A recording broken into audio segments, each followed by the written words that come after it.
காய் ரொம்ப கம்மியா சாப்பிடுறோம். இப்போ ஒரு 8 இன்ச் பிளேட் எடுத்தா, ஒரு 1/4 வாசி தான் ரைஸ். 1/2 வாசி காய் இருக்கணும். இப்ப 4 பேர் இருக்கிற குடும்பங்கள்ல எவ்வளோ காய் வாங்குறீங்க அப்படின்னா, 1/2 கிலோ. அதே ரொம்ப ஜாஸ்திம்மா. 1/4 kilo maybe enough.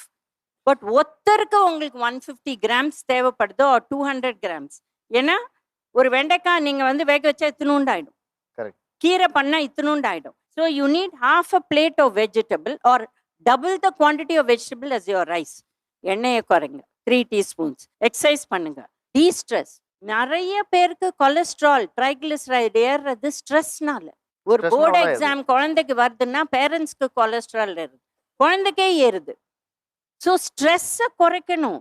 Any kind of meditation, breathing, close your eyes, think of sunrise, sunset, இந்த மாதிரி விஷயம், நியூட்ரல் விஷயம், டயட், எக்ஸசைஸ், டீஸ்ட்ரெஸ்ஸிங். இது 3ம் பண்ணா ஹெல்த் இல்லைன்னு சொல்லவே முடியாது.